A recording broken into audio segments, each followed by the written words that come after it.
महाराज जी, आपके अनेकों दुर्लभ भागवतिक अनुभवों में कुछ विलक्षण घटनाएं ऐसी भी थी जिसमें श्री जी अथवा ठाकुर जी के दर्शन कुछ समय उपरांत अनुभव हो सके कि वो कोई देवीय थे या दिव्य थे। तो क्या धर्मपरायण संसारिक जनों को भी लाडली जी के ऐसे दर्शन हो सकते हैं जो ज्ञात ना हो पाए और बाद में अनुभव में आए, या भगवत प्राप्ति माना जाएगा सर? नहीं, भगवत प्राप्ति से नहीं माना जाता, कृपा मानी जाती है। पर भगवत प्राप्ति होती कि आपको देख रहे हैं, अनुभव हो रहा है, आप ही हैं जिनका हमने आराधन किया पूर्ण। उसमें छुपा छुपी का खेल नहीं होता। ये छुपा छुपी का खेल भगवत लीलाएं होती रहती हैं अपने दासों के साथ, पर साक्षात्कार ऐसे छुपा छुपी से नहीं होता। साक्षात्कार उसे माना जाता है नज़रों से नज़रें मिल रही, पूर्ण देख रहे हैं, बात हो रहे, भगवान की कृपा का अनुभव हो रहा, मेरे भगवान मेरे सामने खड़े। वो मेरे भगवान थे ऐसा नहीं होता, भगवान है सामने अनुभव होता है। तो ये पहली बात तो भगवान किसी के साथ कर सकते हैं, उनका तो कोई नियम है नहीं कि भगवान आपसे नहीं मिल सकते। आप क्या नियम है भगवान से मिलने का? जीव के लिए नियम है कि आप ऐसे ऐसे चलो तो भगवान मिल जाएंगे, लेकिन भगवान तो किसी से भी मिल सकते हैं, कभी भी मिल सकते हैं। भगवान तो घोर पतित के गले लग सकते हैं, पतित पावन है। लेकिन जब हम मिलना चाहेंगे तो हमारे लिए नियम है।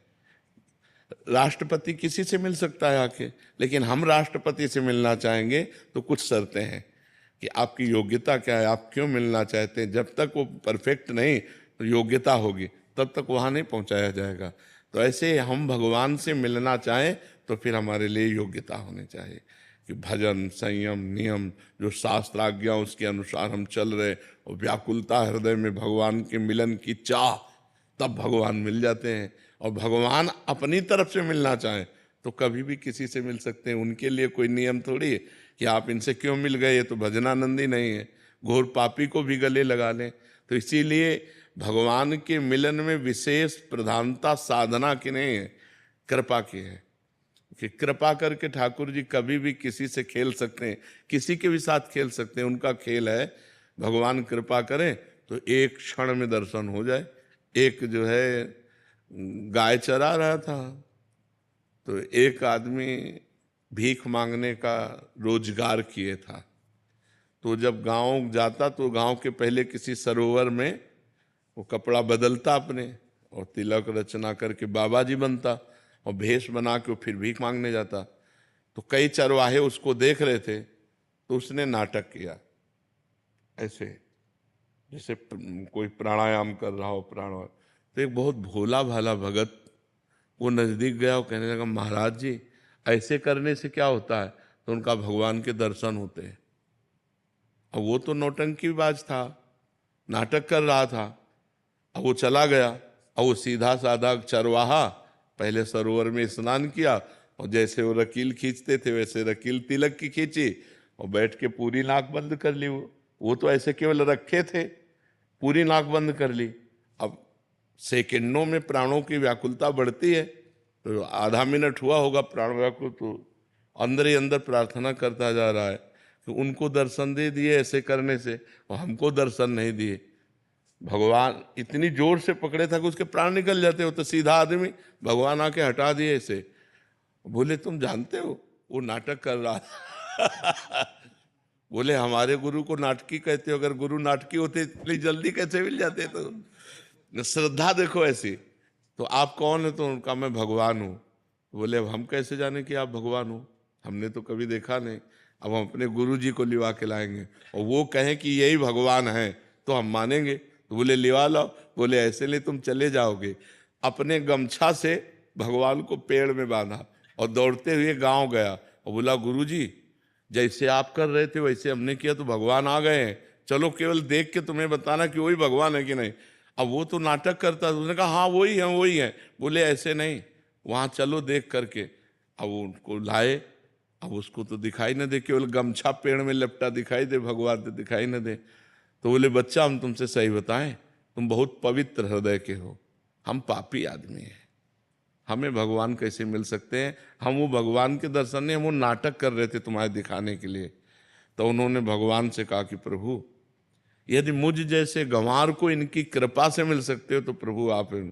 तो जो ही भगवान ने दिव्य दृष्टि दी तो उस भीख मांगने वाले को भी भगवान, तो देखो भगवान कृपा किए तो साधन रहित गाय चराने वाले को दर्शन दिया और नाटक करने दंभ पाखंड करने वाले को भी दर्शन दिया। तो भगवान कृपा करें तो अपने लोगों को सहज में दर्शन हो जाए, और अपने साधना करें तो बहुत कठिन है भगवान से मिलना, पर हम प्रयास करें तो कभी भी दया सिंधु दया कर सकते हैं, करुणा सिंधु कभी मान लो थोड़ी भी हमारे अंदर चाह आ जाए तो कभी भी करुणा कर सकते हैं, दया कर सकते हैं तो हम उन्हीं के बच्चे, जैसे हैं तो उन्हीं के, तो कृपा कर सकते हैं, मिल सकते हैं। अमरनाथ गुप्ता जी, रतन गुप्ता जी, अनुराग गुप्ता जी। गुरु जी, आपके चरणों में दास का कोटि कोटि प्रणाम। गुरु जी, मेरा सवाल यह है कि जिनकी अकाल मृत्यु या एक्सीडेंट में मृत्यु होती है, क्या उनकी आत्मा को शांति प्रदान होती है या नहीं? क्या वो ऊर्ध्वगामी को प्राप्त होंगे? नहीं, इसमें ये देखना है कि अब जैसे बड़े बड़े संतों के भी एक्सीडेंट में मृत्यु हुई है, हमने देखा है। पूज्य बक्सर के मामा जी नाम के बहुत बड़े संत थे, तो जा रहे थे कथा करने, बरसाने पहले दर्शन किए श्री जी के, सामने से एक ट्रक ने ऐसी तो बस राधा पधार गए।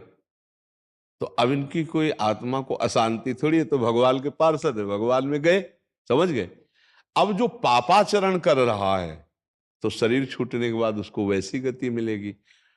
खास बात मृत्यु कैसे हुई इससे मतलब नहीं है, खास बात है उसने जीवन कैसा व्यतीत किया, इससे है। जैसे पूज्यपाद श्री उड़िया बाबा जी महाराज, इतने बड़े सिद्ध संत, और अंतिम दशा होती कि गड़ासा से नहीं, वो एक पागल आदमी, विकसित आदमी, कई गड़ा से ऐसे, और उससे तो अब क्या अधोगति होगी क्या? अरे वो तो जीते जी ब्रह्म पद प्राप्त महापुरुष है, समझ रहे ना। मृत्यु की घटना से किसी के परिणाम को नहीं जोड़ा जा सकता, उसके जीवन से परिणाम को जोड़ा जाता है। उसका जीवन कैसा था, मानो जैसे परीक्षित जी का सर्प काटने से मृत्यु हुई तो उनकी दुर्गति थोड़ी हुई, तो सीधे परम पद में गए। क्यों? जीवन भगवान में था, भजन में जीवन था। अब जैसे कोई बहुत पापात्मा पाप कर्म कर रहा है, तो देखा गया कोई कष्ट नहीं, बहुत आराम से मृत्यु हो गई, बहुत आराम से मृत्यु। हमने देखा है कि कोई बीमार नहीं रहे, वैसे दिल फेल हुआ 2 मिनट में चले गए। एक आदमी पाप करता है, जुकाम नहीं होता है, खूब चौड़ी छाती करके खूब घूम रहा है। एक आदमी बड़े धर्म से भजन कर रहा है और जीवन उसका बड़ा दुख में देखा गया। अब इसी रहस्य को जानना है। वो पाप कर्म कर रहा है तो उसके पुण्य खर्चा हो रहे हैं, सिद्धांत है। अब जब पूर्व पाप और ये पाप जुड़ेगा तो उसकी दुर्गति हो जाएगी। अब इनका अंतिम जन्म है तो इनके जितने पापों सब भुगता दिए जाते हैं।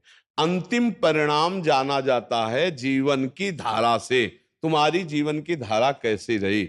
अब जैसे एक आदमी है, अचानक बैठा हुआ, दीवाल गिरी, मर गया, उसे आप अकाल मृत्यु कहेंगे, लेकिन अब उसने जीवन कैसा व्यतीत किया है।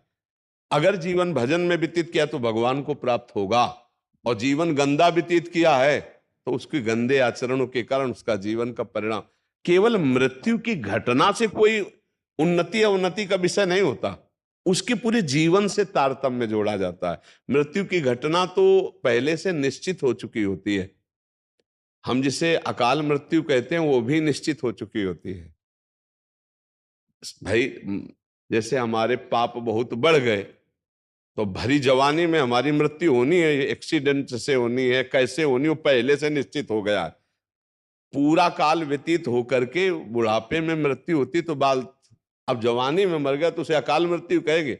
अब उतने में उसने क्या आचरण किया है, अगर वो सतधर्म किया, माता पिता की सेवा की, भजन किया, और फिर मृत्यु हो जाती तो उसका कल्याण हो जाएगा। अब उसने पापाचरण किए, मनमानी धर्म विरुद्ध आचरण किए, तो चाहे वो गंगा में मरे वो नरक ही जाएगा, उसकी दुर्गति ही होगी। बात समझे? इसी तरह के वीडियो देखने के लिए चैनल को लाइक एंड सब्सक्राइब करें।